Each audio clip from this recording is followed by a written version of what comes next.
क्या हुआ था?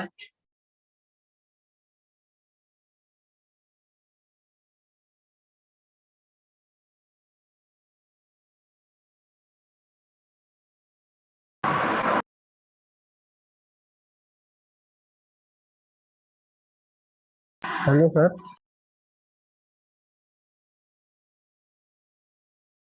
हेलो। हाँ yes. Sir, good evening sir. Good evening. आवाज आ रही है सभी को मेरी? यस हाँ सर, आ रहा है सर आपका आवाज। ओके।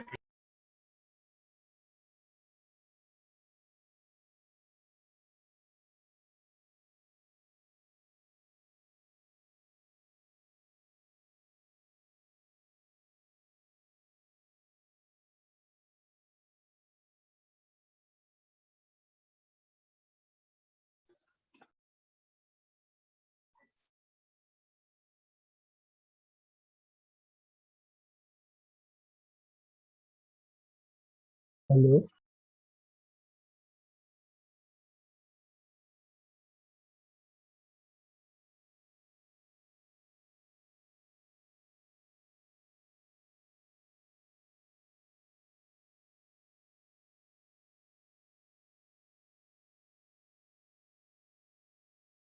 चलिए स्टार्ट करते हैं। लास्ट टाइम ये हुआ था, एक बार रिवाइज बैक कर लेते हैं।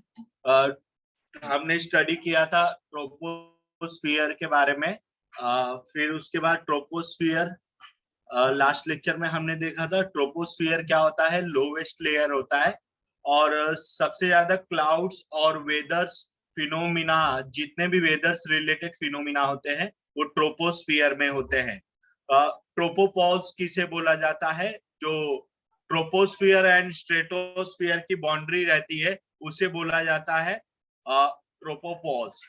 और ट्रोपोस्फियर की जो किलोमीटर होता है 8 to 12 किलोमीटर होता है। लोग मानते हैं 8 to 13 किलोमीटर होता है। Is this clear? Yes sir. एक बार गो थ्रू हो रहा है बस, उसके बाद आप लोग कुछ समझ सकते हो आगे क्या है। सिर्फ एक बार गो थ्रू कर लेते हैं, ठीक है?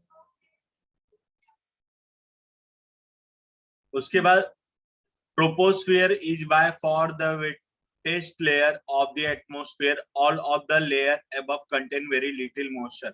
मतलब जो सबसे नम परत होती है जिसमें एटमॉस्फेयर के रीजन की वजह से, और बहुत कम मॉइस्चर रहता है, ठीक है? इसमें नमी जिसे हम बोलते हैं बहुत कम रहता है, और यहाँ पे जो हवा होती है वो गर्म होती है, ठीक है? और जैसे जैसे हम ऊंचाई पे जाते जैसे हेलो। जैसे हम ऊंचाई पे जाते हवा ठंडी होती जाती है, ठीक है? ये समझा है सबको? हाँ sir. Yes sir. Hello sir. The layer immediately above is the troposphere is called stratosphere. Troposphere की जो ऊपरी लेयर होती है उसे हम बोलते हैं स्ट्रेटोस्फियर। मोस्ट ऑफ द मतलब उसके बाद इसमें जो सबसे इम्पोर्टेंट पॉइंट है, most of the mass about 75 to 80% of the atmosphere in the troposphere, जो 75 से 80% एटमोस्फियर होती है वो ट्रोपोस्फियर में होती है।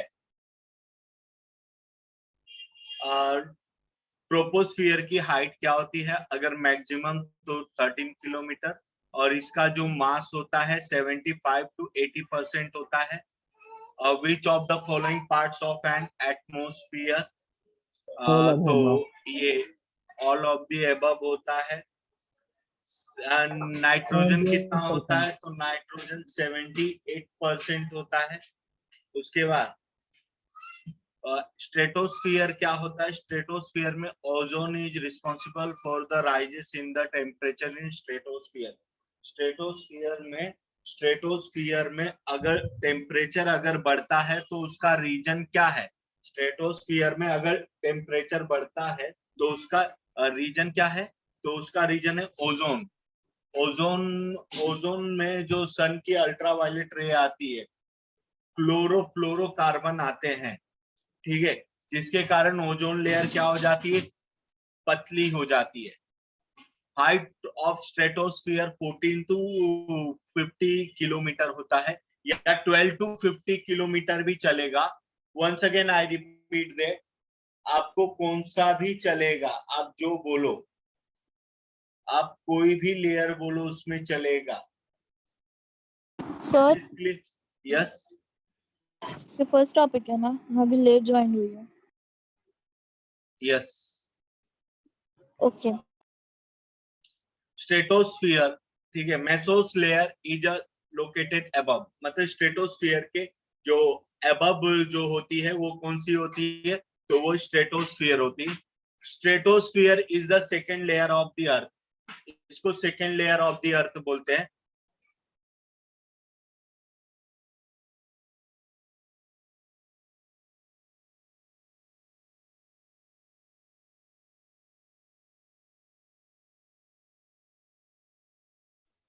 Stratosphere is the second layer of earth, earth की सेकेंड लेयर होती है स्ट्रेटोस्फियर।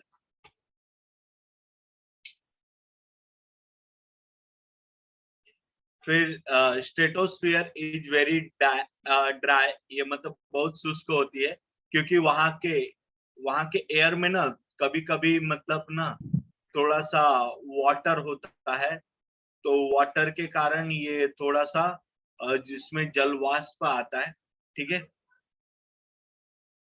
और थोड़े से जो क्लाउड होते हैं इस लेयर में पाए जाते हैं, तो इसके कारण ये इसका जो सबसे ज्यादा ट्रोपोस्फियर के ऊपर जितने भी बादल रहते हैं, ये कुछ बादल इस लेयर में भी पाए जाते हैं, इसलिए इसमें थोड़ी सी हल्की सी नमी होती है। Stratosphere is where you will find the very important ozone layer. Stratosphere में आपको ओजोन लेयर मिलती है। ओजोन लेयर किससे प्रोटेक्ट करती है हमें, अल्ट्रावायलेट रेडिएशन से प्रोटेक्ट करती है। तो सन की अल्ट्रावायलेट रे से हमें जो, अगर ओजोन लेयर अगर खत्म हो जाए तो अर्थ पे जितनी भी लेयर है वो सारी, अर्थ पे जितनी भी लेयर है वो सारी, अर्थ पे जितनी भी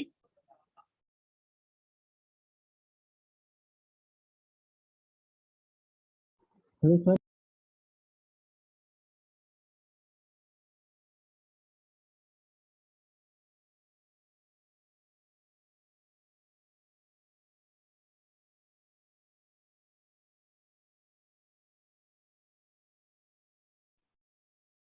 उस ठीक है, आवाज आ रही मेरी क्लियर से अभी? Yes sir. हाँ सर, आ रहा है आपका। ओजोन लेयर अगर पतली हो जाएगी या ओजोन लेयर खत्म हो जाएगी सन के अल्ट्रावायलेट रे से, अगर ओजोन लेयर पतली हो जाती, ओजोन लेयर क्लोरोकार्बन, बेसिकली जो फैक्ट्री से एयर वगैरह निकलते हैं उसके कारण, तो क्लोरोफ्लोरोकार्बन जो होती है वो कम होती हुई नजर आती है, जिसके वजह से क्लोरोफ्लोरोकार्बन ऊपर जाते जाते पहुंचती है जो स्ट्रेटोस्फियर तक, वो गैस जाती है, जिसकी वजह से ओजोन लेयर पतली होती है। वायलेट रेस को पतली करती है, एक तो गाड़ी से जो एयर निकलते हैं, फिर फैक्ट्री से जो एयर निकलते हैं, उसके कारण ये थोड़ी सी पतली हो जाती है ओजोन लेयर। अगर ओजोन लेयर पतली हो गई तो जितने भी बर्फ है माउंटेन पे कहीं पे भी, या बर्फ से बड़े बड़े जो हिल्स वगैरह हैं वहां की अगर बर्फ पिघल गई तो हमारे सी और ओशन का लेवल बढ़ेगा। सी और ओशन का लेवल बढ़ेगा तो सारी जगह क्या हो जाएगी, तो सारे जगह मतलब आप पानी पानी हो जाओगे, तो वो सारी पानी आपको दिखने लगेगी। तो 29% लैंड है, अगर उस पे भी अगर पूरी मतलब जितने भी आइस थे अगर वो पिघल जाए तो वो सारे सबको क्या बना देगा, सबको पानी बना देगा। तो 71% तो पानी वैसे ही है, और 29% प्लेस पे वो पानी आने के लिए ज्यादा टाइम नहीं लगेगा, तो मतलब हम नहीं बच सकते। तो ओजोन लेयर अगर पतली होगी, ओजोन लेयर पतली होगी तो यहाँ पे हीट बढ़ती है, आप कभी कभी सोचते हो अरे इस साल बहुत ज्यादा बारिश हुई है, अरे क्या बारिश हुई है इस बार, हर बार का रिकॉर्ड तोड़ दी इस बार की बारिश, अरे बाप रे क्या रुक ही नहीं रही इस बार की बारिश, ऐसी बारिश मैंने कभी देखा नहीं। ये अक्सर आपको मुंबई के सीजन में ऐसा सुनाई देता है। इसका सबसे बड़ा रीजन ये है कि हमारी ओजोन लेयर थोड़ी सी पतली होती है, जिसकी वजह से आपको मैंने बताया था कन्वेक्शनल रैन होता है। कन्वेक्शनल रैन क्या होता है, जब सन की रे हमारे अर्थ पे पड़ती है, अर्थ के सरफेस पे पड़ती है, जो अर्थ के सरफेस पे पड़ती है तो अर्थ का जो लैंड है वो जिसके टेम्परेचर के कारण वो हीट होता है, और उस हीट की वजह से जो हमारे वाटर है, वाटर वाटर के जो वाष्प है वो ऊपर जाते हैं और क्लाउड बनाते, क्लाउड बनाने के बाद वहां पे क्या होती, बारिश होती। अब ज्यादा हिट होता है, ज्यादा हिट होता है, धूप भी ज्यादा लगती, गर्मी भी ज्यादा लगती, because the reason is only one, ozone layer हमारी पतली हो रही है। ओजोन लेयर को प्रोटेक्ट करने के लिए ओजोन डे भी मनाया जाता है 16 ऑफ सितंबर। 16 सितंबर को ओजोन डे मनाया जाता है। किस लिए मनाया जाता है, अभी ये आने वाले मंथ में आएगा ओजोन डे, तो ओजोन डे इसीलिए मनाया जाता है कि ओजोन लेयर को प्रोटेक्ट करना है, ज्यादा से ज्यादा पेड़ लगाना है। पेड़ लगाने से क्या होगा, CFC की मात्रा कम होगी, क्लोरोफ्लोरोकार्बन की मात्रा कम होगी, ठीक है, और थोड़ी सी वो लेयर क्या होती, थोड़ी सी बढ़ती है, तो कम से कम अल्ट्रावायलेट रेडिएशन से तो हमें बचा सकती है। नेक्स्ट वन देखेंगे।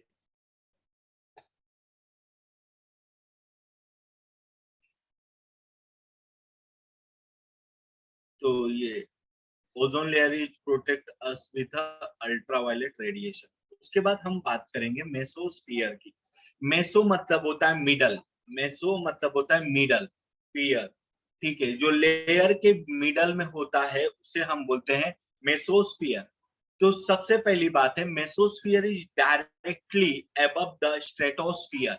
मेसोस्फीयर होता है जो डायरेक्टली अबव होता है स्ट्रेटोस्फीयर के, स्ट्रेटोस्फीयर के ठीक जो ऊपर होता है उसे हम मेसोस्फीयर कहते हैं। एंड बिलो द थर्मोस्फीयर, और थर्मोस्फीयर के वो बिलो होता है, वो होता है मेसोस्फीयर।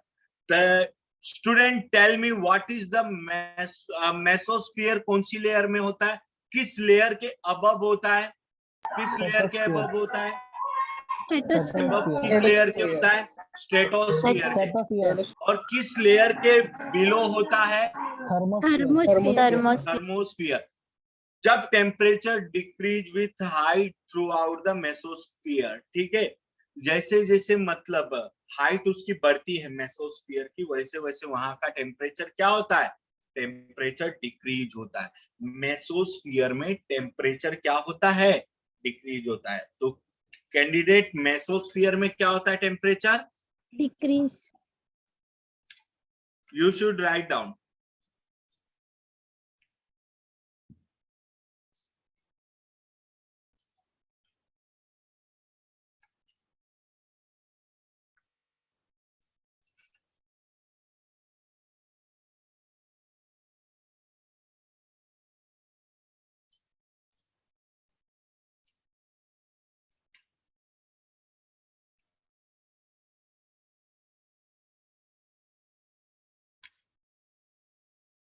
Hello sir.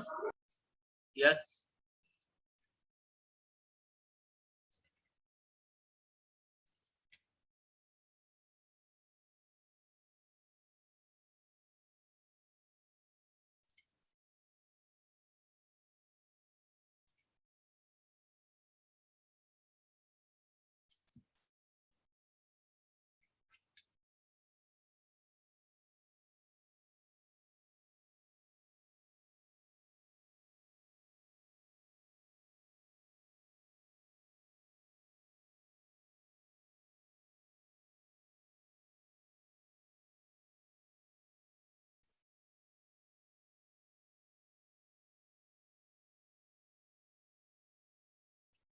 अच्छा, स्ट्रेटोस्फीयर में एक पॉइंट इंपॉर्टेंट था, क्या मैंने स्ट्रेटोस्फीयर में ये आपको बताया कि ideal condition for flying large aeroplane, No, sir. देखो मतलब ना, कभी भी जो हमारी फ्लाइट उड़ती है ना, वो कौन से लेयर में उड़ती है जो सबसे आइडियल माना जाता है फ्लाइट उड़ने के लिए? तो stratosphere. You have to write down what I am saying now, just note down point. Stratosphere provides stratospheres stratosphere provides ideal condition for flying large ideal condition for flying large aeroplanes.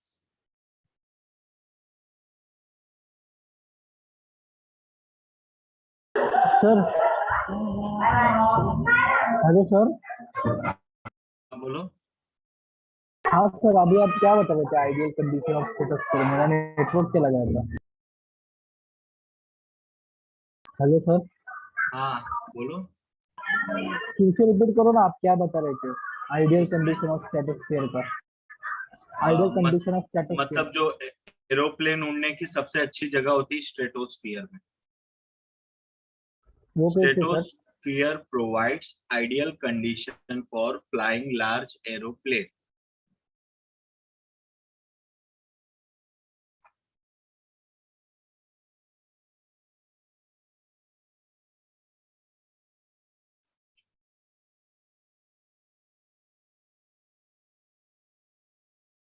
Is this clear? Yes, sir. अब कुछ चीजों से समझते हैं, ठीक है? ये एक लाइन दिख रही है यहाँ पे, मेसोपॉज. क्या है? मेसोपॉज. ठीक है, तो मेसोपॉज जो होता है किसके बीच में होता है? तो थर्मोस्फियर और मेसोस्फियर के बीच की लाइन को क्या बोलते हैं? मेसोपॉज. क्या बोलते हैं? Mesopause. मेसोपॉज. ठीक है, मेसो मीन्स होता है मिडल. ठीक है, अब this layer protects the earth surface from बिगिन हिट बाय मोस्ट मेटोरॉइड्स. ठीक है, तो मेटोरॉइड से ये क्या करता है? प्रोटेक्ट करता है अर्थ के सरफेस को. ठीक है, ये देखो मेसोपॉज है. ये मेसोपॉज जो बिटवीन होता है thermosphere and mesosphere. You have to note this point. अब इसका टेम्परेचर देखो कितना गिर जाता है, 90 डिग्री पे टेम्परेचर आ जाता है. 90 डिग्री पे टेम्परेचर आ जाता है इसका. ठीक है,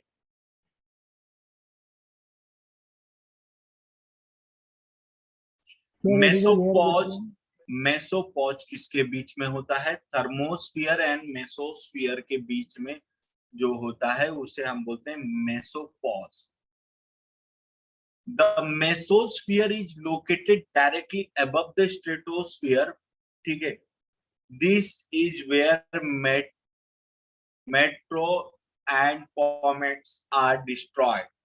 ये कोल्डेस्ट लेयर है. सबसे इंपॉर्टेंट बात है कि सबसे कोल्डेस्ट लेयर इसलिए यहाँ पे कोमेट्स वगैरह जो एस्ट्रॉयड होते हैं जो जलते हुए आते हैं वो यहीं पे खत्म हो जाते हैं, क्योंकि ये कोल्डेस्ट लेयर होती है जहां पे ये आग के रूप में आते हैं. देखो ये कैसे आ रहे हैं, यहाँ पे ये आग के रूप में आ रहे हैं. यहाँ पे जहाँ पे मैं स्क्रॉल कर रहा हूँ, ये कोल्डेस्ट लेयर होने की वजह से यहाँ पे ये ठंडे हो जाते हैं.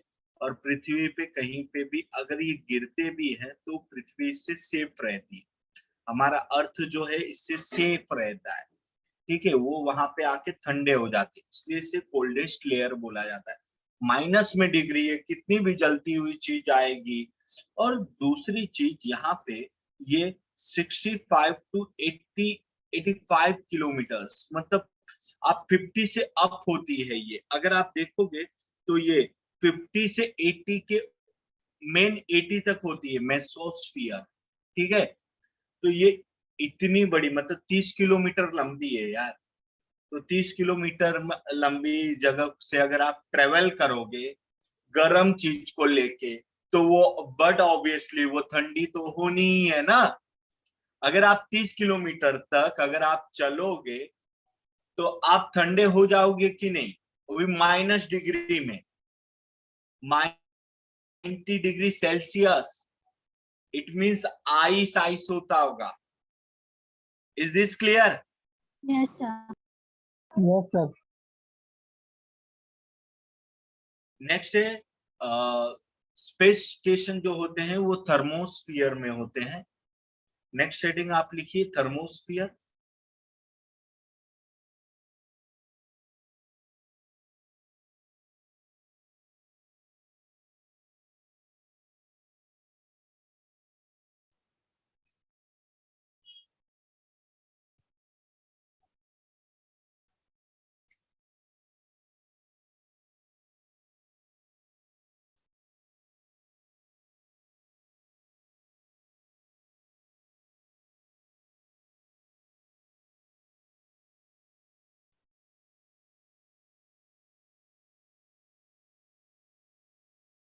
चलो, ये हॉटेस्ट लेयर होता है थर्मोस्फियर।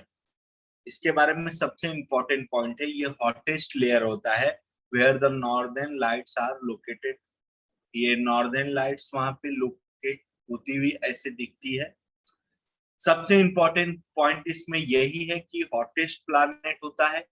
इसका मेन 80 टू 85 जो होता है वो मेसोपॉज होता है। 80 टू 85 जो होता है वो मेसोपॉज होता है, और 85 के बाद एक्चुअल में 500 किलोमीटर तक थर्मोस्फियर रहता है। मतलब ये एक बड़ी लेयर है थर्मोस्फियर। 85 से 500 किलोमीटर।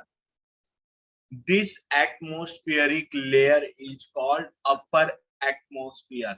इसे अपर एटमोस्फियर लेयर बोला जाता है।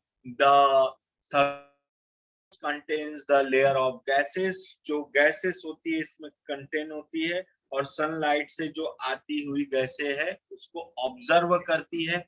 This cause the thermosphere to be significantly warmer than the others layer, क्योंकि सनलाइट से जितनी भी गैसेस आती है वो उसे ऑब्जर्व करती है, एब्जॉर्ब करती है। एब्जॉर्ब करने के बाद वो जितनी चाहे उतनी गर्म होती है। और ये हॉटेस्ट लेयर होता है। अब थर्मोस्फियर और एग्जोस्फियर एंड थर्मोस्फियर के बीच में जो होता है उसे हम बोलते हैं थर्मोपॉज। ठीक है, इसका सर टेम्परेचर देखो थर्मोपॉज की एक साइड 500। दिखाओ ना। 500 से क्या हुआ? हेलो हेलो, पहले सर प्रीवियस स्लाइड दिखाओ ना सर। लिखना है, हाँ सर। यहाँ से लिखना है। सर वो प्रीवियस अभी दिखाया था ना आपने, वहाँ से दिखाओ ना। हाँ सर।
हो गया? हो गया नील? नहीं सर, एक मिनट। नहीं सर।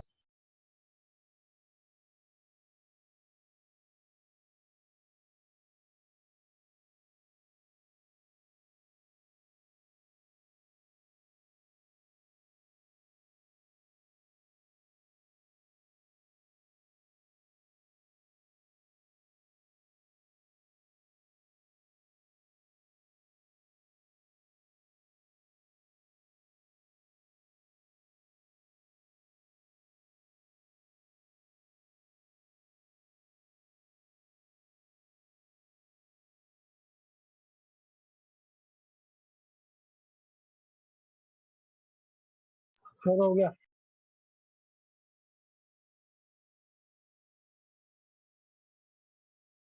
हो गया सभी का? हो गया सभी का? Yes sir. सभी का हो गया?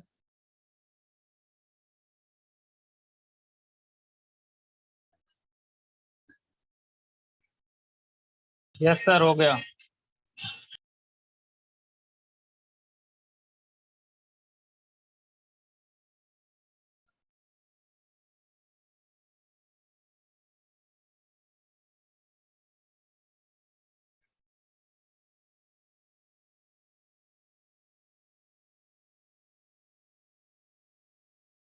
अब तुम्हें बताऊं? हेलो? Yes sir. हाँ सर।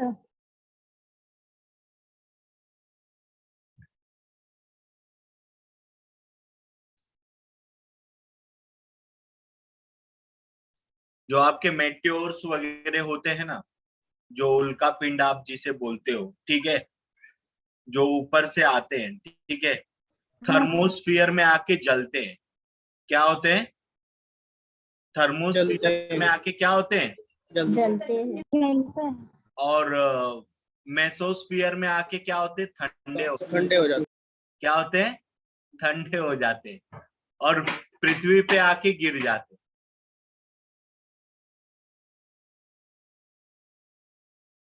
अर्थ पे आके गिर जाते हैं। Is this clear? तो ऊपर से आते हैं, अर्थ पे गिरने के लिए आते हैं, थर्मोस्फियर में जलते हैं, और मेसोस्फियर में क्या होते हैं? ठंडे होते हैं।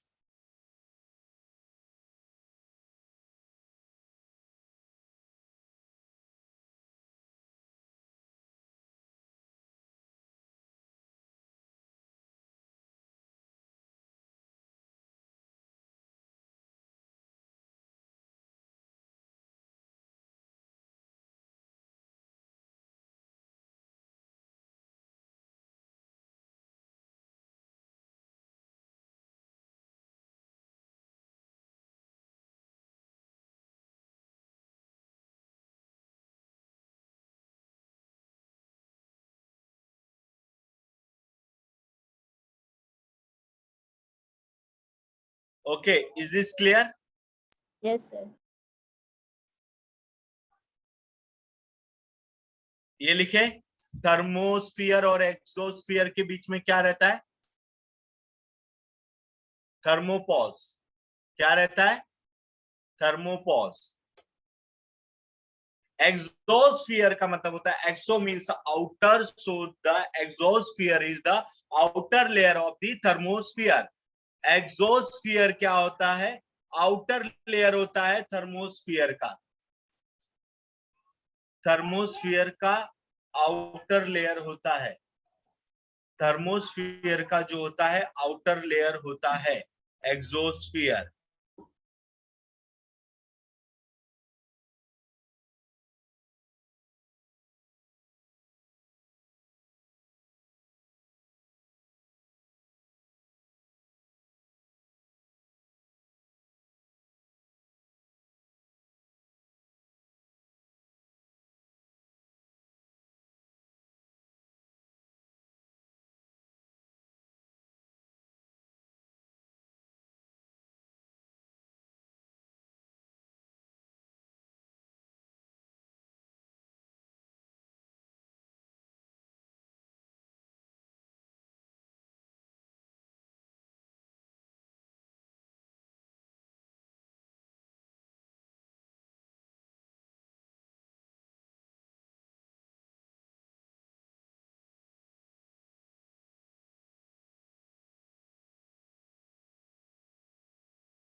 लिख लिए? लिख लिए? हाँ सर। चलो एक next. Minute sir. Soil, soil की मीनिंग क्या होती है? Soil is the loose surface material that covers most land. ठीक है, मिट्टी ढीली सतह सामग्री है जो अधिकांश भूमि को कवर करती है। मतलब लैंड को जो कवर करती है, सरफेस पे रहती है मटेरियल, लैंड के ऊपर जो मटेरियल रहती है उसे हम सॉइल बोलते हैं। क्या बोलते हैं? सॉइल बोलते हैं। जो लैंड के ऊपर रहती है, जो लूज सरफेस में रहती है, जो लूज सरफेस में रहती है लैंड के ऊपर, उसे हम क्या बोलते हैं? क्या बोलते हैं? Soil. Soil. Soil. Soil inorganic particles होते हैं और ऑर्गेनिक मैटर होते हैं उसमें। It consist of inorganic particles and organic matters. ठीक है। अब अगर ये सॉइल है तो सॉइल में कार्बन भी हो सकता है आपके। ठीक है, ऑर्गेनिक मतलब कार्बन हो सकता है। ठीक है, और इसमें क्या क्या हो सकते हैं? नाइट्रोजन भी हो सकता है, पोटास हो सकता है, फास्फोरस हो सकता है। तो और इसमें और भी चीजें हो सकते हैं। ठीक है, तो सॉइल की बातें हैं तो सॉइल में हो सकता है। ठीक है, तो सॉइल का मीनिंग लिख लो, फिर सॉइल के बारे में आगे देखते हैं। Soil provides the structural support to plant. Plant को ये स्ट्रक्चरल सपोर्ट देता है। यूज इन एग्रीकल्चर, जो एग्रीकल्चर के लिए यूज होता है। And is also their sources of water and nutrition. ठीक है, तो ये जो वाटर में जो वाटर और जो न्यूट्रिशन एलिमेंट है, ठीक है, ये उसके लिए भी यूज होता है सॉइल। मतलब सॉइल से ही हमें जो वाटर के साथ जो न्यूट्रिशन मिलते हैं वो सॉइल के ही रीजन से मिलते हैं। प्लांट को स्ट्रक्चरल सपोर्ट प्रोवाइड करता है। ठीक है, अब सॉइल में कुछ ऐसे एलिमेंट होते हैं जो जो क्या करते हैं, जो प्लांट को क्या बनाते हैं? मजबूत बनाते हैं, प्लांट को एक शेप देते हैं, एक साइज देते हैं। ठीक है, तो सॉइल पे डिपेंड करता है कि प्लांट कैसा होगा। तो हम देखेंगे कौन से सॉइल से कौन से प्लांट आप, कौन से क्रॉप्स आप एग्रीकल्चर के लिए यूज कर सकते हो। तो एग्रीकल्चर में कौन से क्रॉप कौन सी सॉइल पे डिपेंड होते हैं। नेक्स्ट, यहां से आपको सॉइल के बारे में अब पढ़ना है और समझना है। ठीक है, अब सॉइल के बारे में यहां से समझते हैं। Soil is a mixture of organic matter. ठीक है, एक कार्बनिक पदार्थ है। ठीक है, मिनरल्स खनिज होते हैं उसमें, गैसेस मतलब गैस होते हैं, लिक्विड मतलब तरल पदार्थ होते हैं, and organism that together support. Organism मतलब और जीवों का मिश्रण होता है। सर ठीक है, खनिजों मतलब? मिनरल्स। ओके। ठीक है, support life earth body of soil called the pedosphere. ठीक है, आई बात समझ में?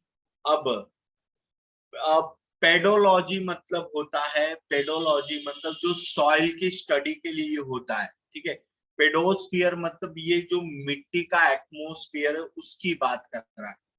अब ठीक है, हैज 4 इंपॉर्टेंट फंक्शन। इसके 4 इंपॉर्टेंट फंक्शन है। As a medium for plant growth. ठीक है, ये मतलब प्लांट ग्रोथ करने के लिए होता है।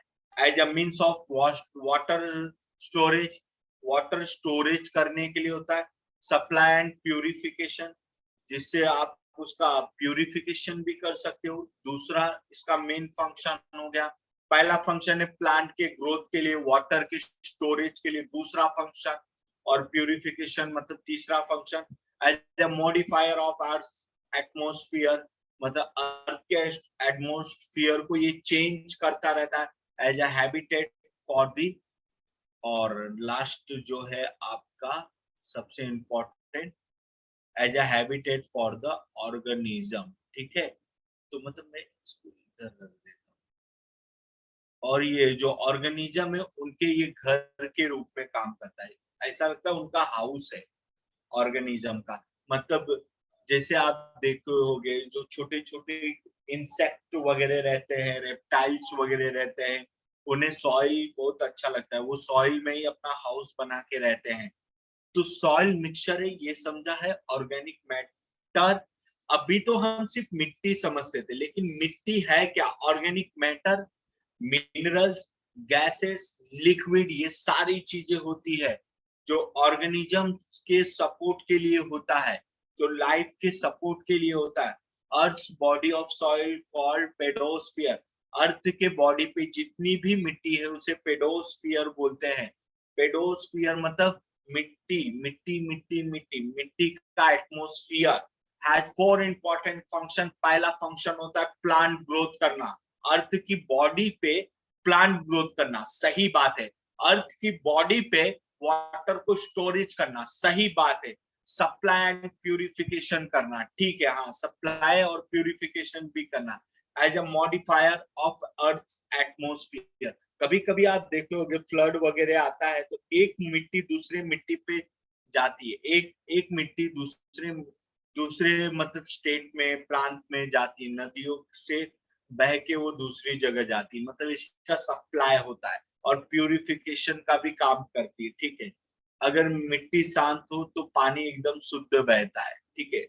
तो मिट्टी में कुछ मिनरल्स ऐसे पाए जाते, कुछ गैसेस ऐसे पाए जाते, कुछ लिक्विड ऐसे पाए जाते जिससे पानी को स्वच्छ बनाते हैं, ठीक है, प्यूरिफिकेशन करते हैं as a modifier of earth atmosphere. और अर्थ के एटमोस्फियर को ये चेंज करता है। जैसे अगर फ्लड वगैरह कहीं आता है, कहीं की मिट्टी कहीं जाती है, तो मान लो अगर वहां पे फर्टिलाइज मिट्टी की जरूरत है, तो मिट्टी अगर फर्टिलाइज कब होगी? जब एक प्लेस से दूसरे प्लेस पे जाएगी, ठीक है, थोड़ा सा उसमें बारिश वगैरह होती है, रेन के वाटर वगैरह होते हैं, तो वो थोड़ा सा जो होता है, कभी कभी आप देखे होगे कहीं से भी मतलब मिट्टी आई और उस मिट्टी पे पेड़ पौधे बन जाते, प्लांट्स वगैरह ग्रो करने लगते हैं।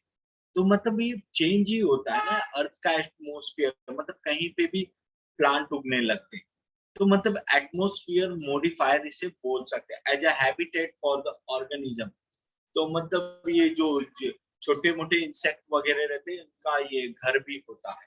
जैसे केचुए वगैरह मिट्टी में रहना पसंद करते हैं, छोटे मोटे कीड़े मकोड़े ये भी मिट्टी में रहना पसंद करते हैं। तो ये आपको लिखना पड़ेगा, अगर आपको लिखना है तो लिख लीजिए, this is the most important. Sir इसके पहले वाला स्लाइड भी बताना। सर सॉइल ऑर्गेनिक सर इससे पहले वाला स्लाइड ओपन करिए ना। Hello sir. कौन सा?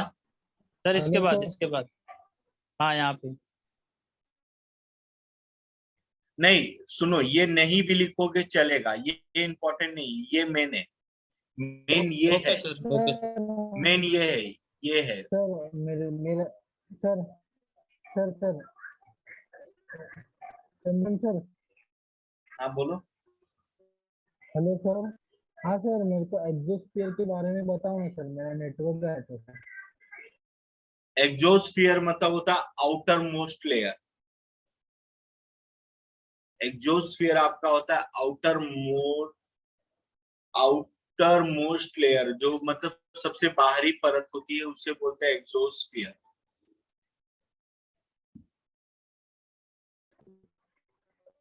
सबसे एग्जोस्ट का लास्ट मतलब लेयर क्या था? होती है, एग्जो का मतलब ओके।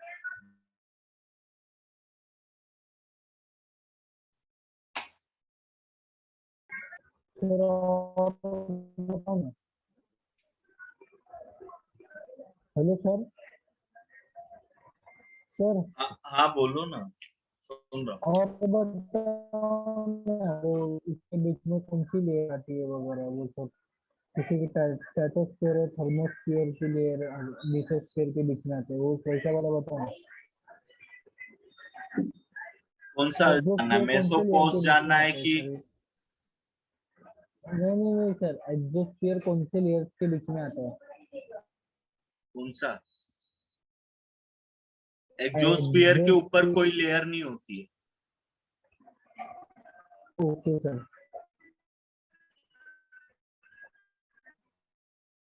और नहीं है कुछ सर, वो सिर्फ लास्ट पे और आउटर में क्लियर ही है वो सर। सर बैक करिए ना।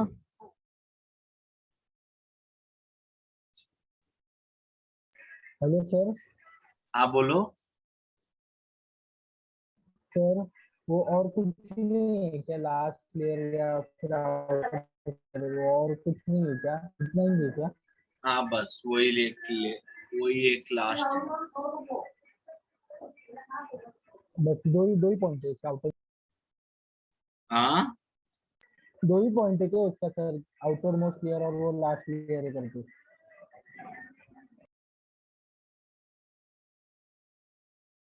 Hello sir. हाँ, इसका दो ही पॉइंट है क्या, मैं बोल रहा हूँ सर, आउटर मोस्ट प्लेयर और लास्ट प्लेयर। आप इसे बोल सकते हो मैग्नेटो पॉज। मैग्नेटो पॉज बोल सकते हो। ये जो एग्जोस्फियर के बाहर जो होता है ना, मैग्नेटो पॉज होता है। क्या होता है? Magneto pause. Magnet positive. Magneto pause. Outer space को बोलते हैं मैग्नेटो पॉज।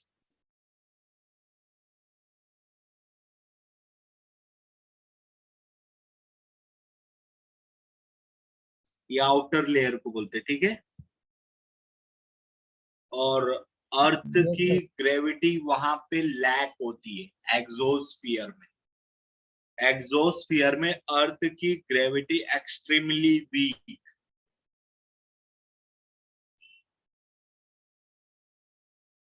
एग्जोस्फियर जो होता है हीलियम और हाइड्रोजन का मेडअप होता है।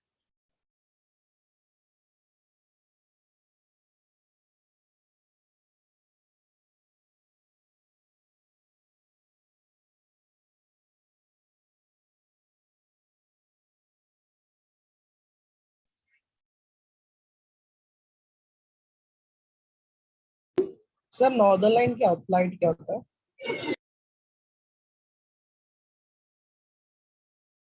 सर नॉर्दर्न, सॉरी सॉरी ये होता है ना सर।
हेलो चंदन सर।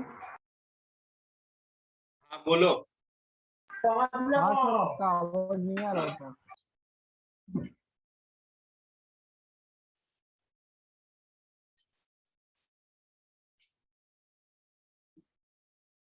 सैंडी सॉइल क्या होता है? Sandy soil is a light warm dry and tended to be acidic and low in nutrition. ठीक है, सैंडी सॉइल आपको जुहू वगैरह पे दिखता है, जो थोड़ी रेतीली होती है। ठीक है, सबसे पहले वो वार्म होती है और ड्राई होती है, इसके दो ये इंपॉर्टेंट फीचर होते हैं। और तीसरा, इसमें लो न्यूट्रिशन होता है, मतलब जो पोषक तत्व रहते हैं वो कम होते हैं। सैंडी सॉइल की सिर्फ तीन बातें, वो गर्म होती है, सूखी होती है और उसमें न्यूट्रिशन कम होता है। और इस और इसमें अगर वाटर आता है तो वाटर ड्रेनेज काफी अच्छा होता है और इजी तरीके से होता है। वाटर की ड्रेनेज सिस्टम इसमें अच्छी होती है, फटाक से वाटर इसमें से निकल जाता है। तो आप देखे होगे रेत में से पानी बहुत फटाक से निकल जाता है, आपने देखा होगा। तो sandy soil is a light warm dry and tended to be acidic and low in nutrition. ठीक है, this soil have a quick water drainage and are easy to work with. ठीक है, तो सैंडी सॉइल, ठीक है, जिसको आप रेतीली मिट्टी बोलते हो। Write down this.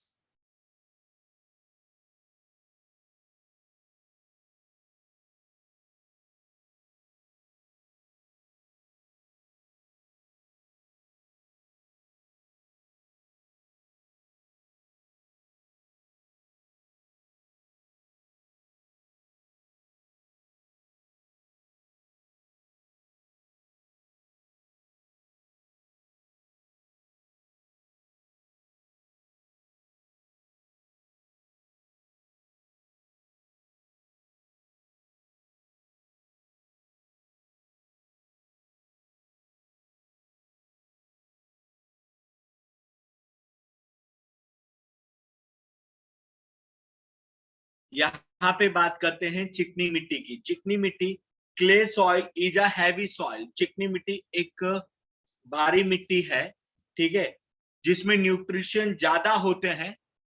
Sandy soil में न्यूट्रिशन कम थे, क्ले सॉइल में न्यूट्रिशन ज्यादा है।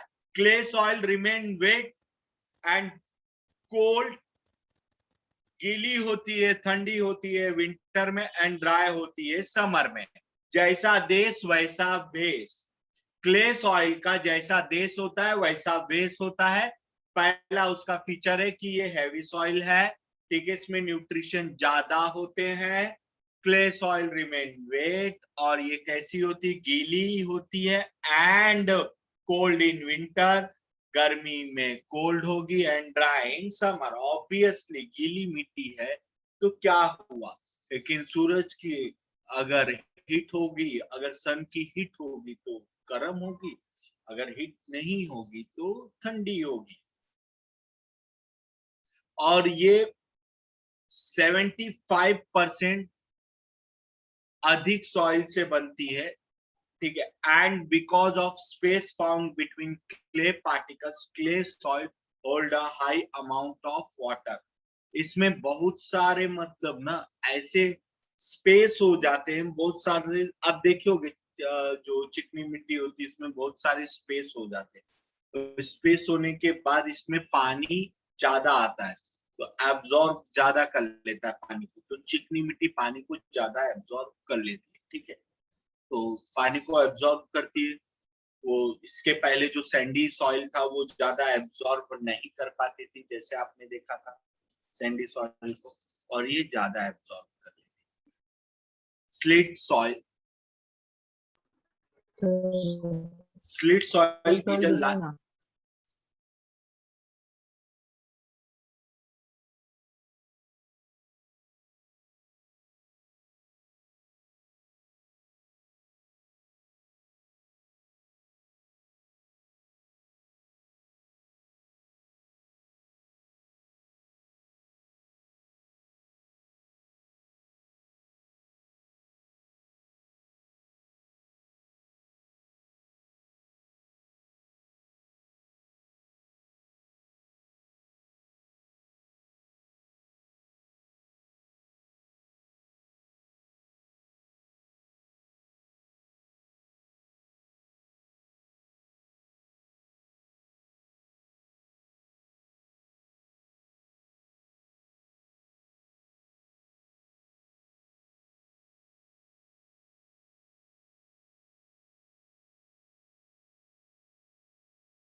Done sir.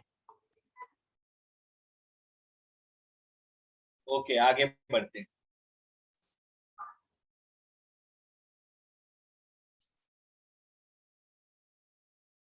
स्लेट सॉइल, इसमें ये फर्टिलाइट होती है। स्लेट सॉइल ये फर्टिलाइट होती है, ठीक है।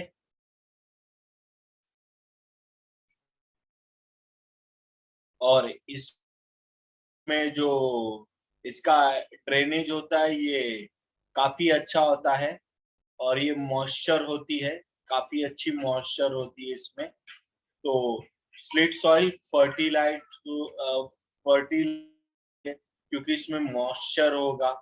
मॉइस्चर होने के कारण ये क्या होती है, फर्टिलाइट होती है। तो इसमें सबसे इम्पोर्टेंट पॉइंट है ये मॉइस्चर, जिसकी वजह से फर्टिलाइट होती है, ठीक है।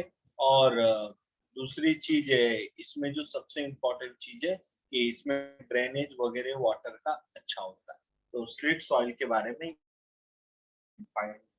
कि फर्टिलाइट, देखो सभी जो सॉइल है, जो मेनली 3 टाइप्स है सॉइल के। अब इसके बाद हम सॉइल का क्लासिफिकेशन देखेंगे। क्लासिफिकेशन बिल्कुल अलग होता है।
हो गया।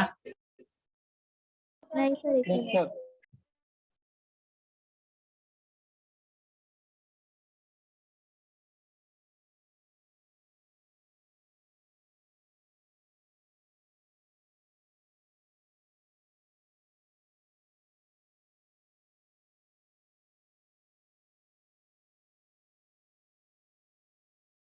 हो गया सर।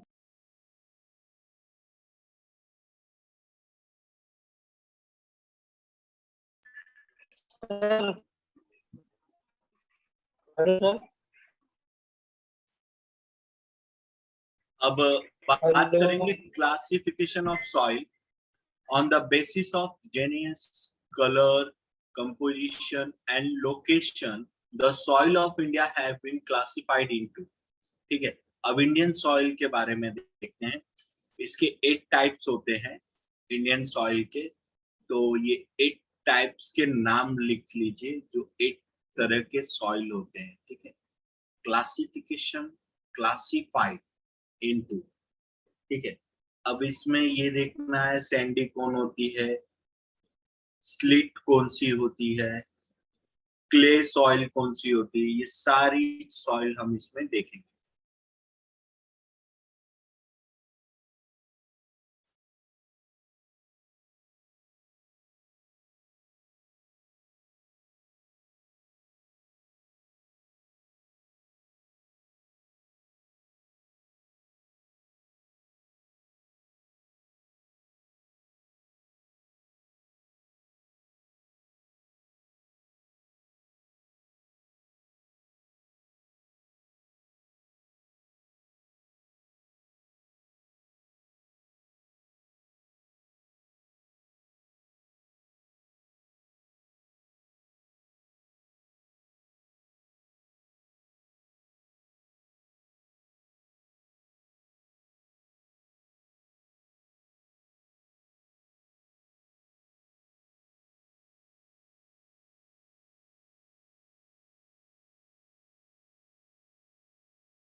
हो गया सर।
तो ये सॉइल जो आपका होता है रेड और ब्राउन होता है, सैंडी इन टेक्सचर होता है, और रेड और ब्राउन होता है एरिड सॉइल।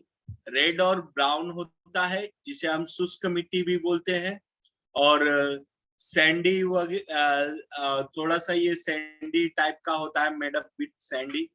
इट इज ये थोड़ा सा सलाइन इन नेचर होता है, इसमें थोड़ा सा मॉइस्चर होता है, और ये इसमें अमाउंट ऑफ सॉलेबल सॉल्ट होते हैं, कंटेंट जो होते हैं इसमें सॉलेबल सॉल्ट के होते हैं, और ये थोड़ा सा अल्कल अल्कलीन इन नेचर होता है, अल्काइन इन नेचर होता है, और इसमें there is no rain to wash soluble salt. ठीक है,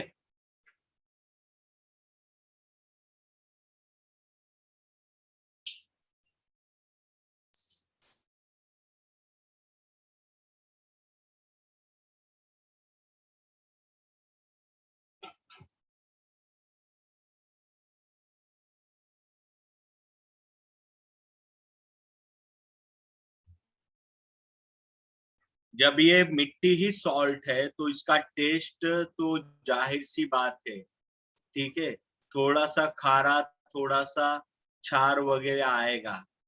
ठीक है, तो जब मिट्टी ही सॉलेबल है सॉल्ट की, ब्राउन कलर होता है, रेड कलर होता है, थोड़ी रेतीली होती है, रेतीली मिट्टी, एरिड सॉइल, रेतीला होता है। Hello sir.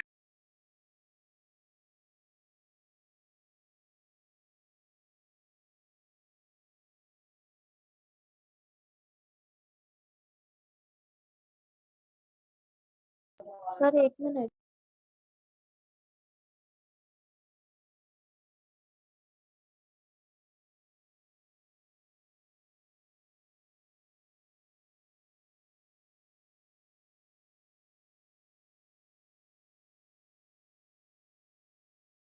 हो गया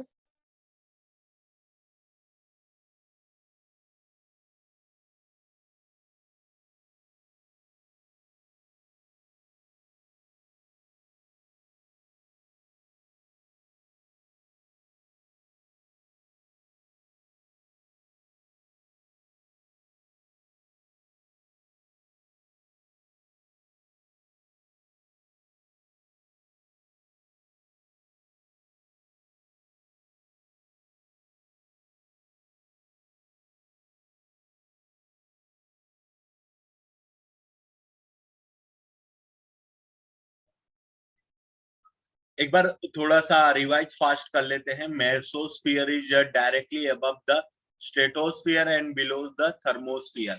मेसोस्फीयर जो होता है स्ट्रेटोस और थर्मोस्फीयर के बीच का पार्ट होता है।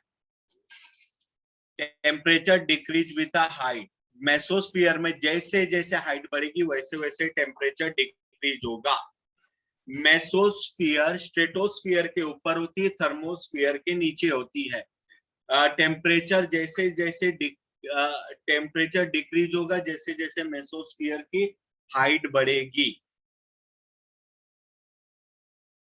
मेसोस्फीयर मतलब मेसो का मतलब होता है मिडल होता है। मेसोस्फीयर की जो लेंथ होती है 50 किलोमीटर से लेके 80 किलोमीटर तक होती है। और मेसोस्फीयर और थर्मोस्फीयर के जो बीच में होता है उसे हम बोलते हैं मेसोपॉज। मेसोस्फीयर और थर्मोस्फीयर के बीच में जो होता है उसे हम बोलते हैं मेसोपॉज। मेसोस्फीयर लोकेटेड, मेसोस्फीयर में जो मेट्रॉइड्स और कॉमेट्स होते हैं वो डिस्ट्रॉय हो जाते हैं क्योंकि वो कोल्डेस्ट लेयर होती है, कोल्डेस्ट लेयर होती है। थर्मोस्फीयर में स्पेस स्टेशंस होते हैं। Hottest layer of the which layer is the hottest layer? That is known as a thermosphere. Thermosphere is the hottest layer.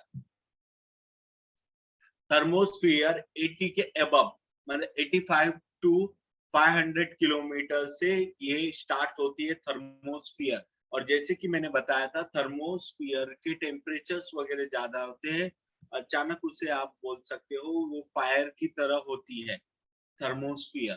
ठीक है, तो थर्मोस्फीयर का जो टेम्परेचर है 500 से 2000 सेल्सियस तक रहता है। इट मींस इट्स डेंजरस, मतलब जो आपके उल्का पिंड वगैरह आते हैं थर्मोस्फीयर से आके जब यहाँ पे एंटर होते हैं। Mesosphere which layer is your coldest, और उसके जस्ट अबव जो लेयर होती है वो आपकी होती है हॉटेस्ट। एक्सोस्फीयर मतलब होता है आउटर होता है, आउटर लेयर होती है जो सबसे आउटर की लेयर होती है।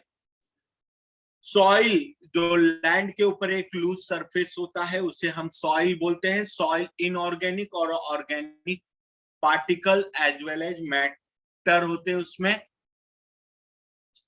सॉइल जो प्रोवाइड करता है स्ट्रक्चरल सपोर्ट प्रोवाइड करता है प्लांट को, ठीक है, और वाटर और सोर्स ऑफ वाटर में न्यूट्रिशन होता है। सॉइल मिक्सचर है ऑर्गेनिक मैटर का, mineral, gases, liquid and organism that together support life. Earth's body of soil called the pedosphere has 4 important function. इसके 4 important function है। As a medium for a plant growth, as a means of water storage, supply and purification, as a modifier of Earth's atmosphere, as a habitat for organism. Sandy soil क्या होती है? Is a light, warm, dry and tended to be acidic and low in nutrition होता है। This soil have a quick water drainage and are easy to work with. Clay soil is a heavy soil type that clay soil क्या होती है? थोड़ी सी heavy होती है और high nutrition होता है, जबकि सैंडी सॉइल क्या होती है? वार्म एंड ड्राई होती है, इसमें लो न्यूट्रिशन होता है, इसमें क्विक वाटर ड्रेनेज होता है, और ये क्या होती है? कोल्ड इन विंटर में होती है, ड्राई इन समर में होती है। This soil are made up over 25% of clay, मतलब 25% ये क्ले की ही बनी होती है। And because of this space found between clay particles, clay soil hold a high amount of water. उसके चिकनाहटपन के वजह से उसमें जो वाटर होता है वो हाई अमाउंट ऑफ वाटर होता है। Slit soil is a light and moisture, मतलब ये फर्टिलाइट होते हैं। सबसे बड़ी बात, स्लिट सॉइल जितने भी होते हैं ये फर्टिलाइट होते हैं, इसमें मॉइस्चर वगैरह होता है और ड्रेनेज काफी अच्छा होता है स्लिट सॉइल में। क्लासिफिकेशन ऑफ सॉइल, 8 पार्ट्स में इसका क्लासिफिकेशन किया गया है।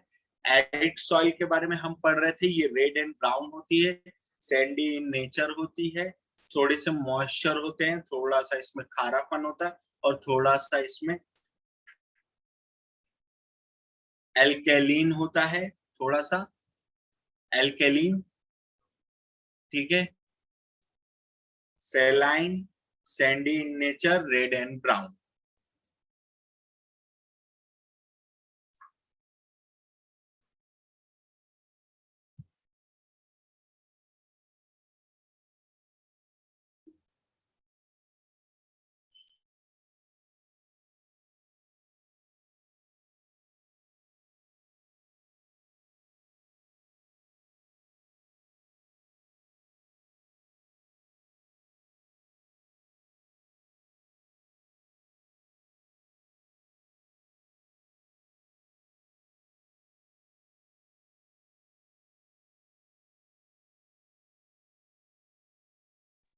ठीक है, थोड़ा सा एक पॉज लेना चाहता हूँ कैंडिडेट, थोड़ा सा एक पॉज लेना चाहता हूँ। मैं आपको जाहिर सी बात है कुछ बता दूं, यहाँ पे थोड़ा सा आप कंटिन्यू अगर थ्योरी पढ़ते हो तो थोड़ा सा आपको थोड़ा सा माइंड पे प्रेशर आता है, ठीक है। अब देखो इसमें इंपॉर्टेंट कब लगेगा, थोड़ा सा ये आपको बोरिंग गया होगा, इसके पीछे रीजन है क्योंकि ये थ्योरी टाइप है और हमें पढ़ना पड़ेगा।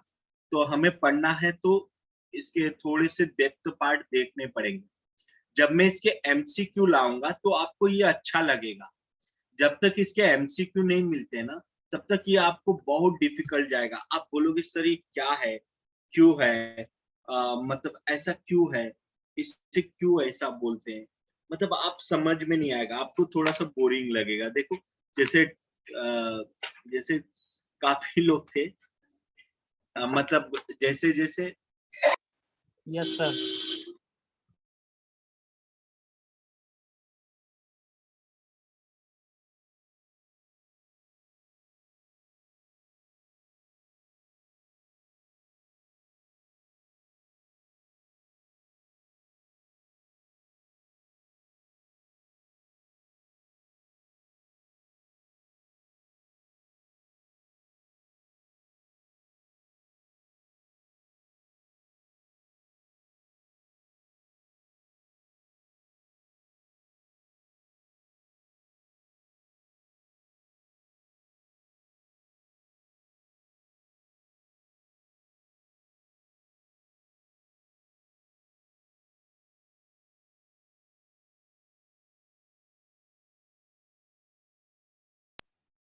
एक हेडिंग डालो, जो मैं बोलता हूँ सिर्फ वो हेडिंग डालो। इसको थोड़ा सा स्टॉप करो, इसको स्टॉप करो, थोड़ा सा मैं एक हेडिंग बोलता हूँ, आप वो हेडिंग पुट अप करो उसमें। That is a most important heading. Soil को हम नेक्स्ट लेक्चर में कंटिन्यू करेंगे, सॉइल को हम नेक्स्ट लेक्चर में कंटिन्यू करेंगे। अभी एक मोस्ट इंपॉर्टेंट हेडिंग बोल रहा हूँ, वो थोड़ा सा आप फॉलो करो। वो हेडिंग क्या है, मोस्ट इंपॉर्टेंट हेडिंग?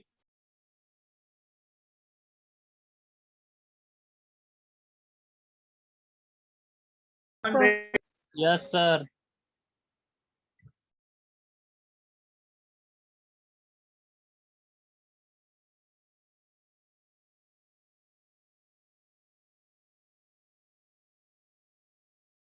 हेडिंग डालो, world's geographical surname, world's geographical surname, world's geographical surname, world's geographical surname,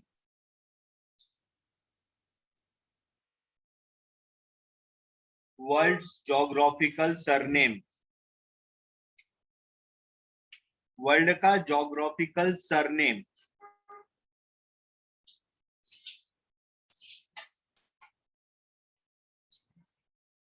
first of all right, page को मिडल से फोल्ड करना, पेज को मिडल से फोल्ड करना, ठीक है।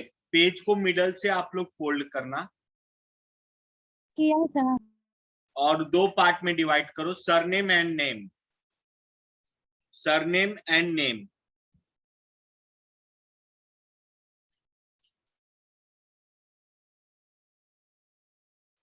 हुआ सर।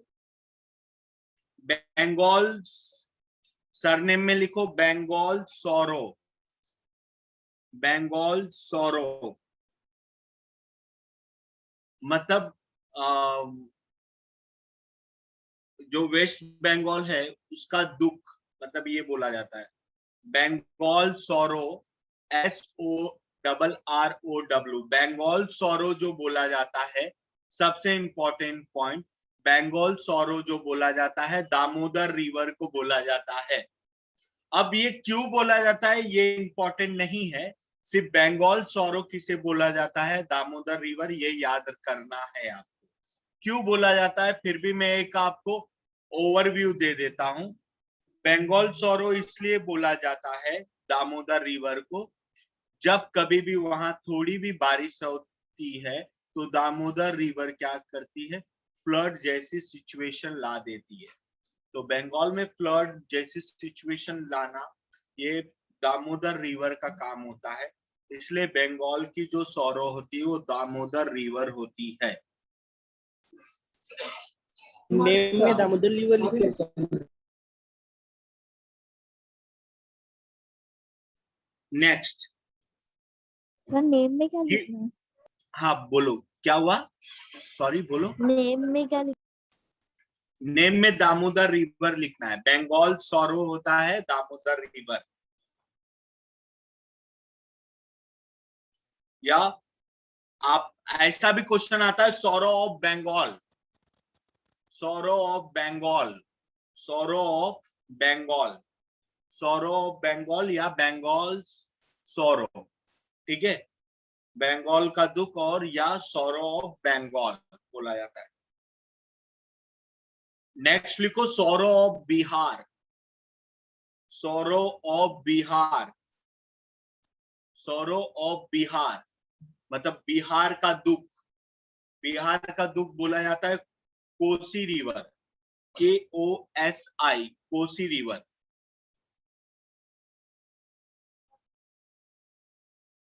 कोसी रिवर को बोला जाता है बिकॉज कोसी रिवर को इसलिए बोला जाता है, कोसी रिवर को बोला जाता है, ठीक है,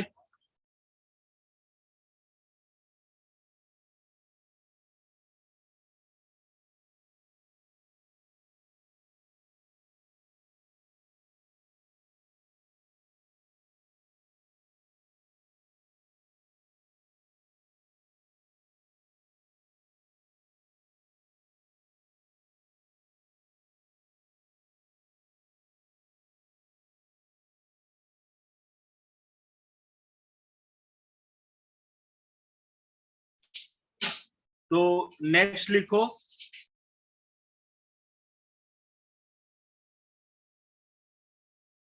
most important, gift of the Nile, gift of the Nile, gift of the Nile, gift of the Nile किसे बोलते हैं, गिफ्ट ऑफ द नाइल किसे बोलते हैं, इजिप्ट, इजिप्ट को,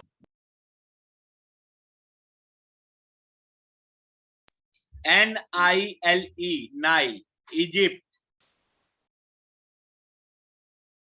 मतलब अगर हिंदी में बोलूं तो नील नदी की देन, नील नदी की देन किसे बोलते हैं,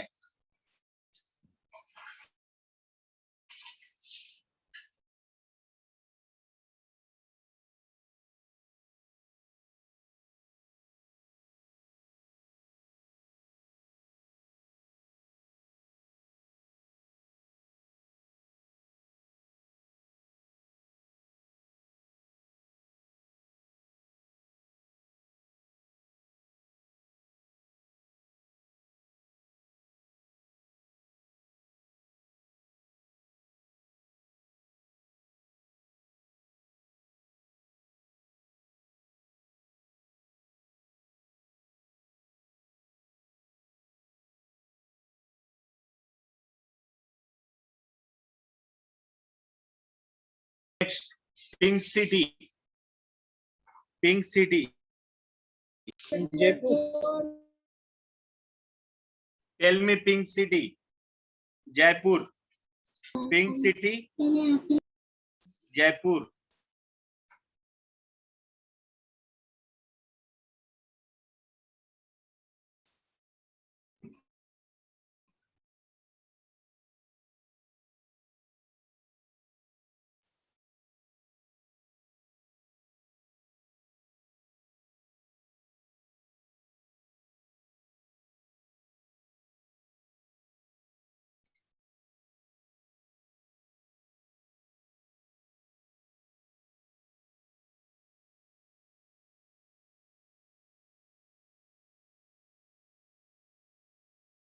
city of golden gate,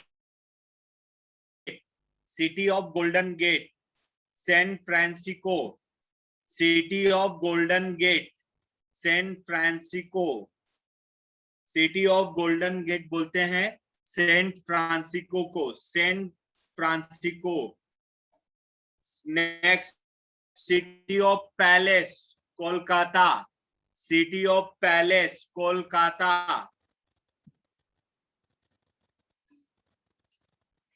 city of seven hill, city of seven hill, city of seven hills, Rome. Blue mountains, blue mountains, Nilgiri. Blue mountain, Nilgiri, blue mountain, Nilgiri.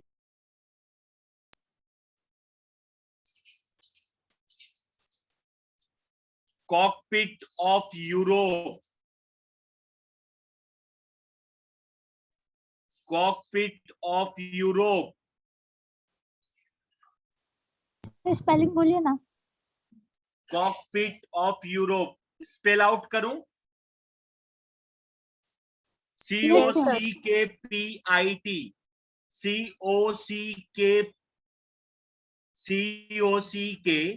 COCKPIT, cockpit of Europe. Belgium, मतलब Europe का अखाड़ा, Belgium. Europe का अखाड़ा, Belgium. City of seven hill क्या था sir? City of seven hills, Rome.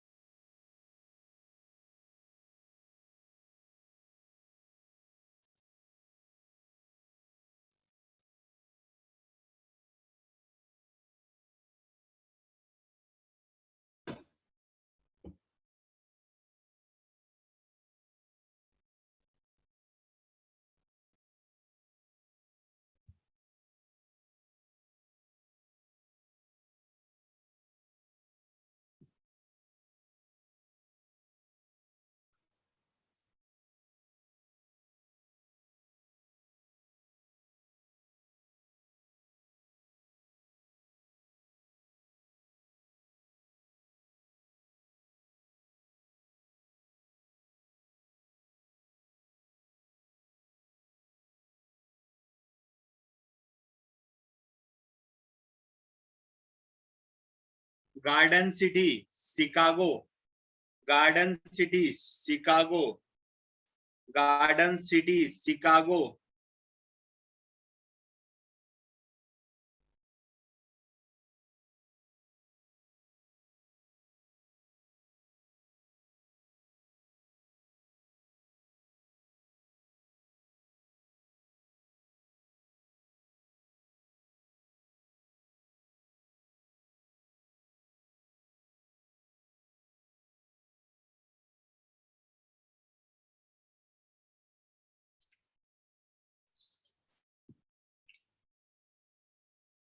Garden city, Chicago.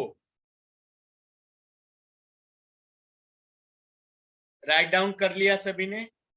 हाँ sir. Yes, sir. Land of midnight sun, land of midnight of sun, land of midnight sun, land of midnight sun. रात्रि का सूरज, मध्य रात्रि के सूर्य का देश। Norway, Norway,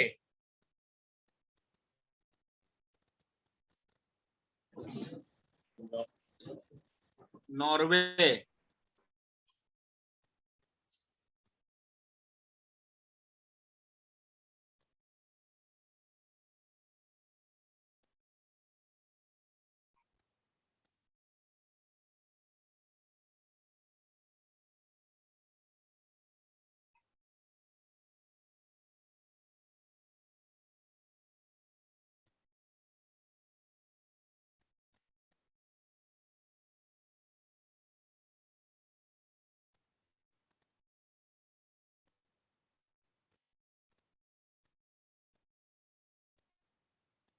playground of Europe, playground of Europe, Switzerland, playground of Europe, Switzerland,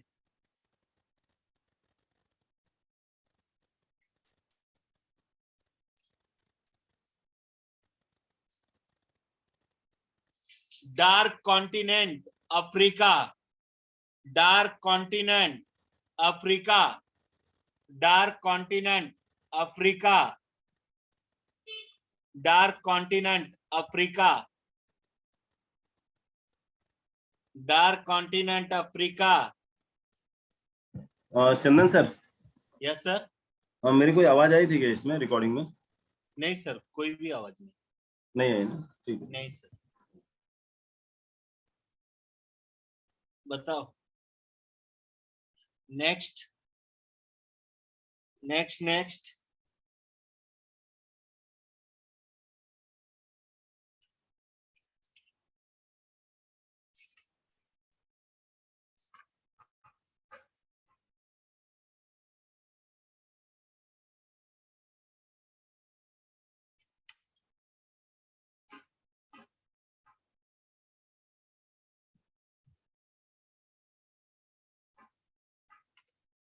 ठीक है।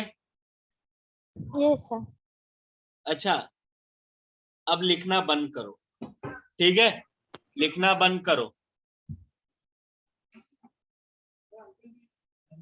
एक चमाट मारूंगा साले, सही हो जाएगा।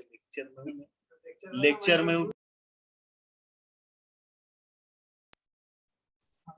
शांत बैठो तुम, बीच में मत बोलो। ओके कैंडिडेट, यहाँ पे ध्यान देने बात ये है, मैं एक क्वेश्चन पूछता हूँ, क्या सभी लोग आप मुझे बताओगे व्हाइट एलिफेंट की कंट्री कौन सी है, ये बताइए। अफ्रीका। व्हाइट एलिफेंट की country? Africa. Very good. White elephant की कंट्री कौन सी है? अफ्रीका। ठीक है। और जहां पे एक बात बताओ, यहाँ पे ना जो सबसे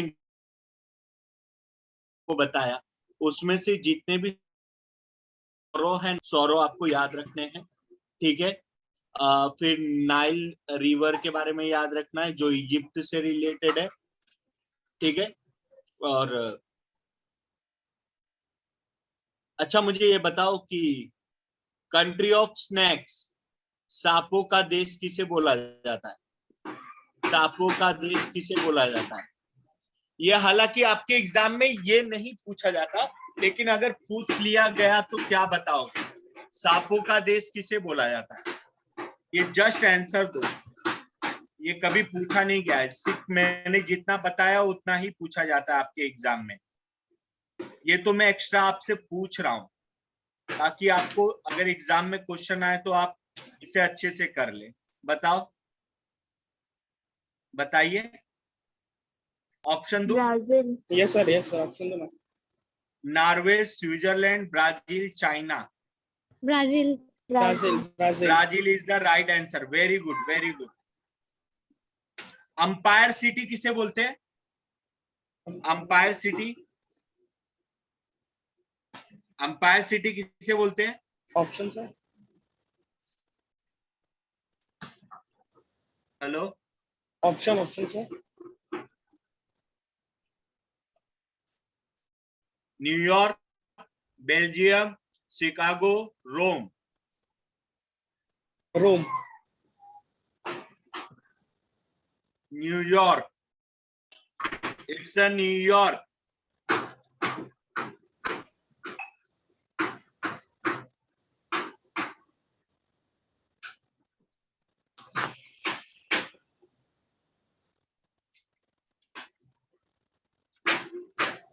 और पूछूं?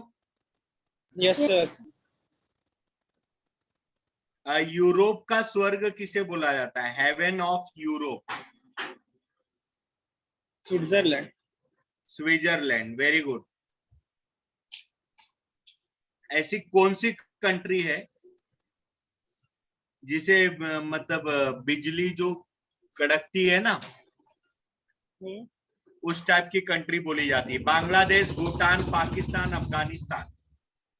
बांग्लादेश। भूटान। नहीं नहीं सर, भूटान भूटान भूटान भूटान भूटान भूटान। भूटान। पवित्र मतलब जो प्योर लैंड है किसे बोला जाता है? पवित्र भूमि, प्योर तिब्बत। लैंड। ऑप्शन दो? Yes sir. Myanmar, Turkey, Japan, Jerusalem. Jerusalem. Very good, Jerusalem. आपका नाम? अनीश। Anis, very good. काफी अच्छा आंसर दे रहे हो। पढ़े हो क्या? हाँ sir. Very good. Britain of south किसे बोलते हैं? Britain of south. ऑप्शन दो?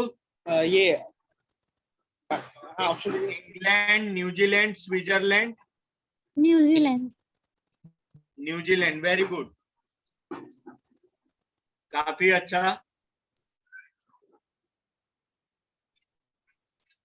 वर्ल्ड का सबसे बड़ा ओशियन कौन सा है? पैसिफिक। और उसकी जो ग्रेटेस्ट डेप्थ है उसे क्या बोलते हैं? Mariana trench.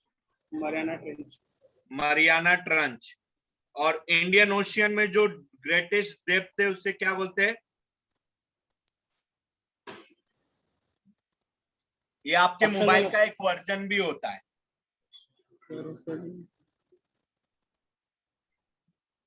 ऑप्शन दो? Yes sir.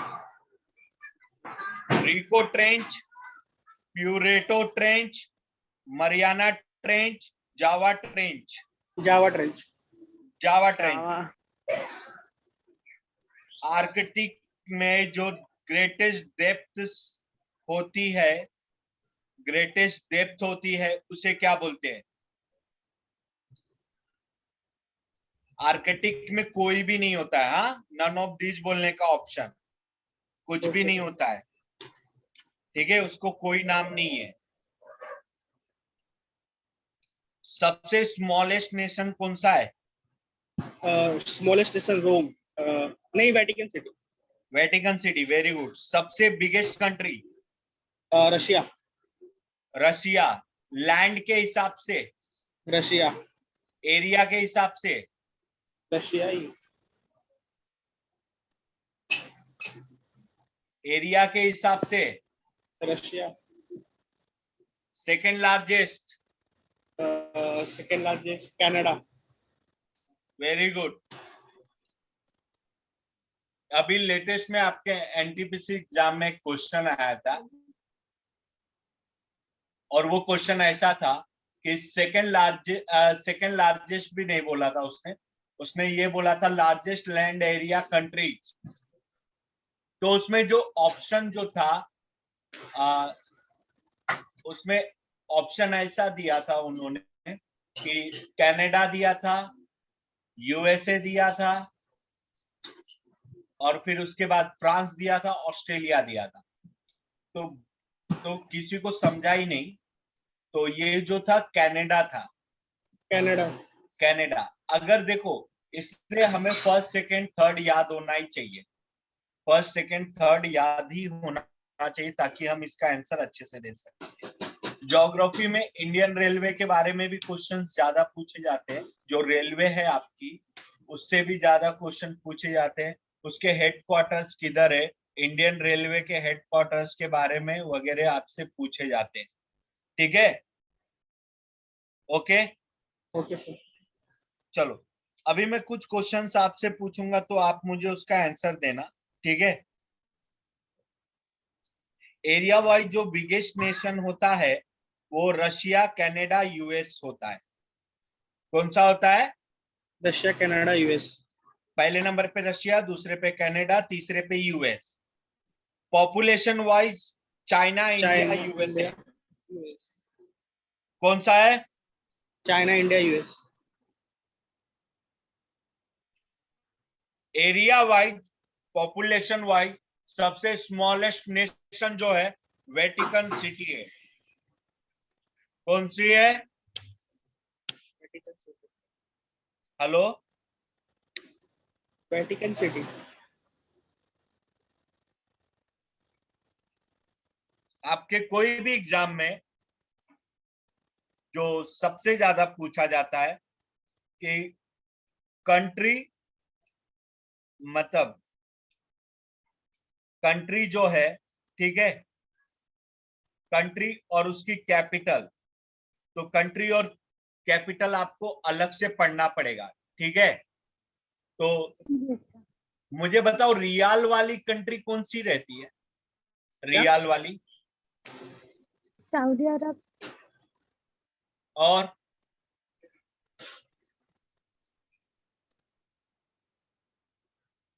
सर क्वेश्चन नहीं समझा। रियाल जो है कौन से कंट्री की करेंसी है? रियाल। हाँ, कौन से कंट्री की करेंसी है? कौन कौन से कंट्री की करेंसी है?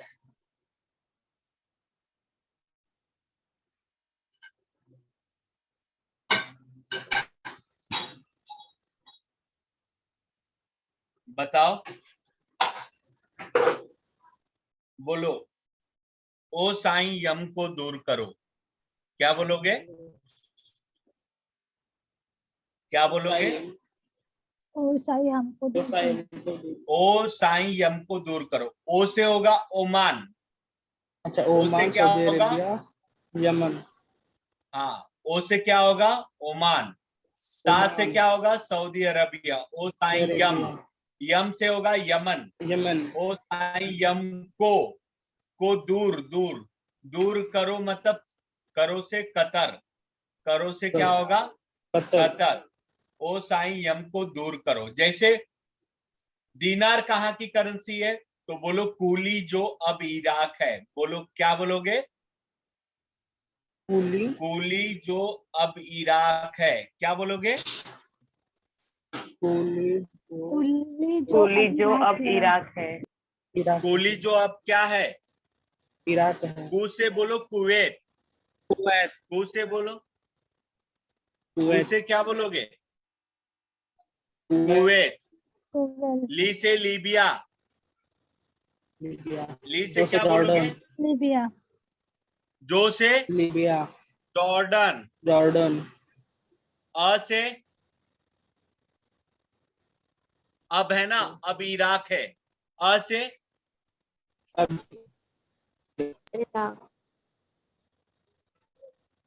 अल्जीरिया ना। अल्जीरिया। अल्जीरिया। ब से बहरीन। ब से, बहरीन। ब से क्या होगा? Bahrain. Bahrain.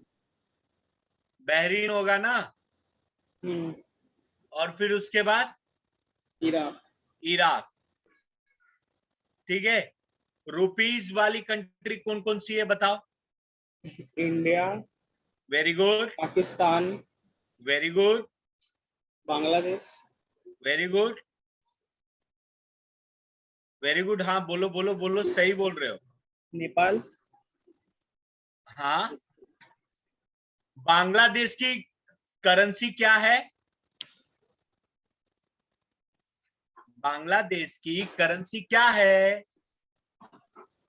Bangladeshi rupees. Bangladeshi rupees. ये किसने बताया है?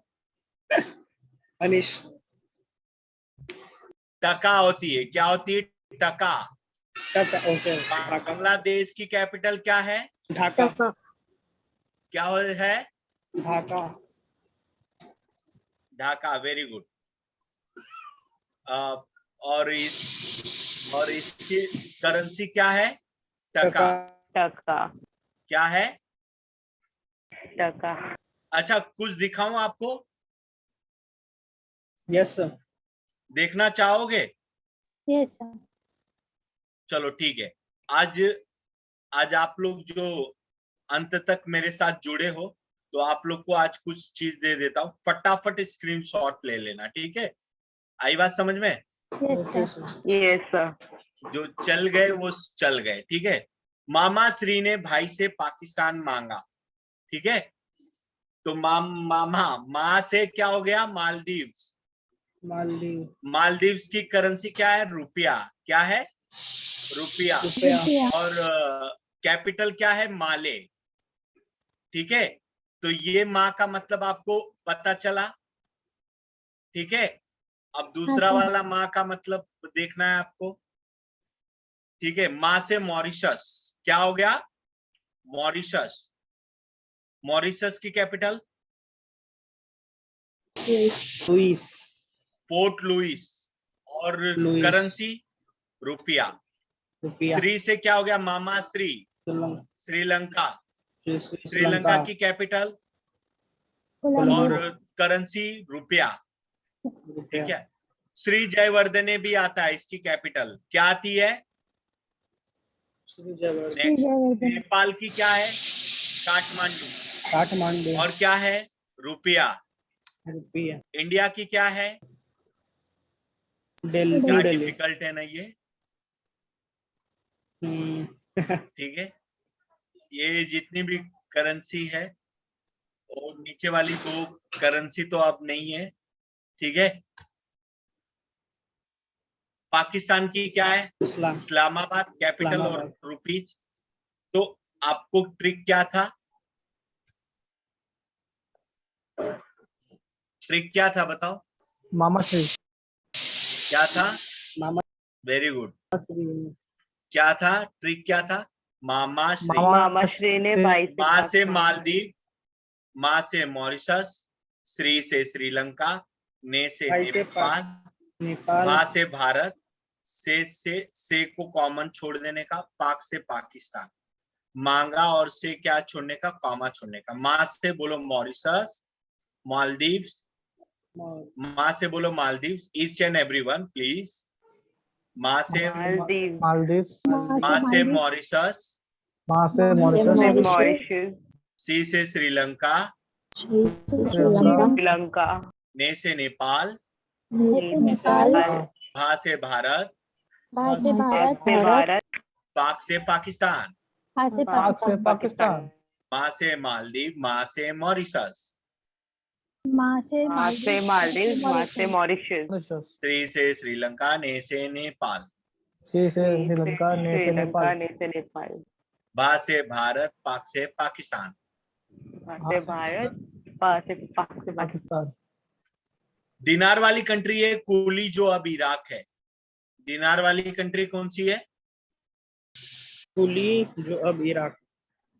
कु से कुवैत, कुवैत। ली से लीबिया, जो से जॉर्डन, थोड़ा बाद में चला गया, ठीक है? अ से अल्जीरिया, जो से जॉर्डन, ब से बहरीन, इराक से इराक।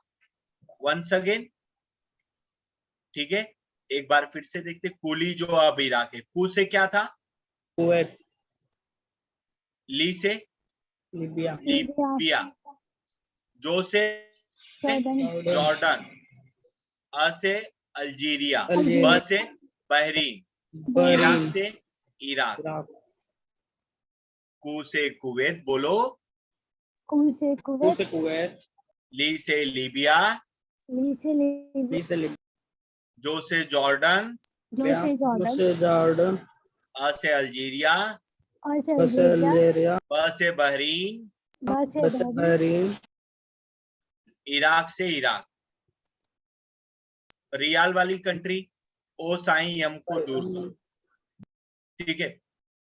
इसके बाद वाली चीज नेक्स्ट लेक्चर में देखेंगे। आज के लेक्चर के लिए इतना ही। Okay okay okay sir, thank you okay, sir. Bye all of you. Sir. Bye sir. Bye sir.